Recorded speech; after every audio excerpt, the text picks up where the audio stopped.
I love me a retro-style FPS, such as a good Doom clone. With me playing Cultic a few weeks back, I then happened upon Forgive Me Father, a game with a pretty nifty visual style that boasted itself as being a dark retro horror FPS. Okay, you got my attention. In Forgive Me Father, you play as one of two characters, a male priest or a female journalist. There are some slight differences between them in their special abilities and skill trees, but the changes are minimal, although the story might be a bit different. I only played a few stages with the journalist before deciding to start over with the priest and start recording.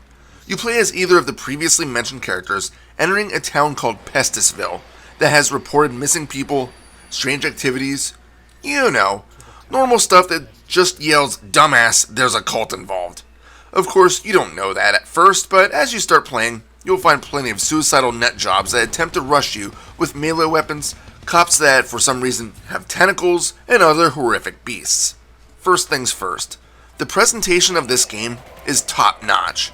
Right from the start, I was enthralled with the comic book style look. The set pieces are perfect, feeling like they belong on a page.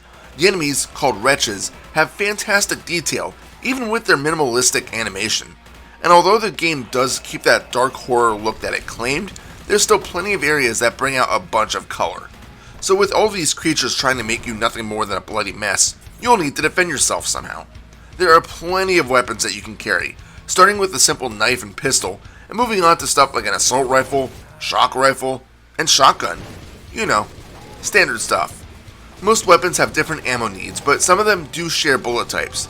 Do you use the accurate pistol or the rapid-firing submachine gun? And depending on how you level up, you can alter the properties of your weapons, changing their ammo type completely.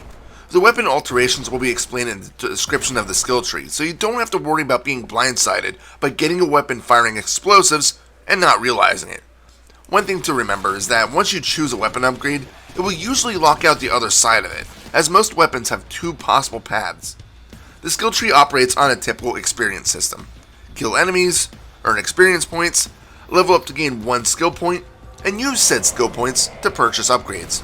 These upgrades consist of things like upping your max health, armor, and ammunition supplies, changing your weapons slightly, and even improving your special skills.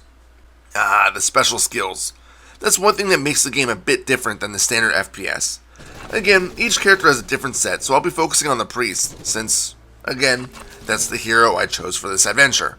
He gets a cross that restores a bit of life, a talisman that paralyzes enemies, a Necronomicon that makes you invulnerable for a short time, and some other item that gives you infinite ammo.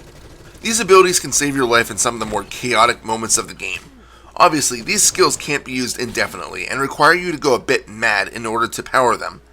Yep, you heard that right. You need to go crazy. You might notice that the more damage you do in battle, the less color that you'll see on the screen. This is to signify that your character is losing his or her sanity as you battle those alien creatures. Once your madness level reaches higher levels, shown on the bottom right of the screen, you'll do more damage to your enemies, at least until you regain your sanity. As you gain madness points, you'll replenish your special abilities. It does get kind of annoying that you lose all color, but I get what the developers were going for.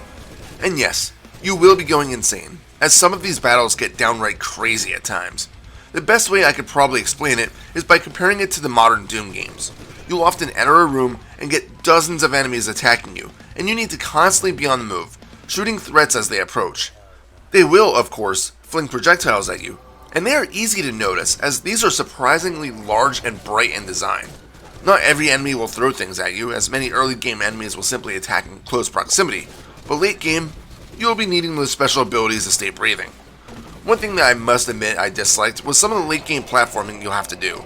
It kind of reminds me of the original Half-Life when you were jumping around the Zen stages. There's not a lot of first-person games that get platforming right, and although I've played much worse, I'm still not a fan of jumping around in areas like this in shooters. There's also an underwater stage in the final parts of the game. Again, not a huge fan, but at least it's not terribly lengthy. I did feel that it was kind of out of place though. My upgraded spear gun definitely got its use though. Speaking of length, Forgive Me Father is about a 6-hour trek for your first playthrough.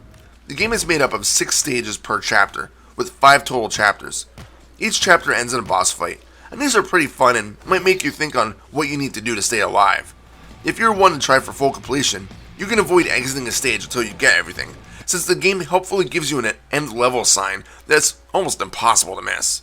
I wish every game did this, instead of an abrupt stage end that throws you into the next level. And if you did want to dig for secrets, you'll have to do it on your own, as there is no in-game map. This might feel a bit weird since even the original Doom had a map to consult, but hey, it's not really a big deal. The soundtrack of the game is fantastic. A lot of the time you'll just get a moody, ambient style track, but once the action kicks up, you'll be shooting the metal guitars, heavy drums, and the sort. I usually complain about games having ambient music as I want some more adrenaline pumping stuff even when simply exploring the landscape, but the music that kicks in when enemies flood the screen makes up for it. Of course, it doesn't always work this way. Sometimes the softer stuff does play when only a few thugs are chasing you, but it works. I will say that, for as good as the game looks, the later stages lose a bit of appeal to me. The opening levels are fantastic romps through areas such as a graveyard, farm, building complex, and even a kick-ass asylum. Once you reach the lab area, the zones feel a little bit more bland. They aren't really bad, mind you, just not as inspired as the first few stages. The final areas with the platforming, space-like areas filled with Feasts from Cthulhu lore, are just bland to me. At least when you reach this point, you know that you're nearing the end of the game. Forgive Me Father is a fantastic experience from start to finish. Yes, it does start to wear a little thin near the end, but that doesn't mean that it completely stops being fun. The stages are, for the most part, enjoyable to explore. The enemies are nice and varied, the weapons all have their uses, and the visual style is just superb. There's really not much to not like about this game, and I couldn't stop playing. I love these styles of games, as it really plays the part of the boomer shooter well. And when you complete the game, you get a New Game Plus mode that gives you a bunch of different customization options, like more ammo, invulnerability, hardcore mode, and so on. This is a game that's definitely worth the $20 asking price. Final score?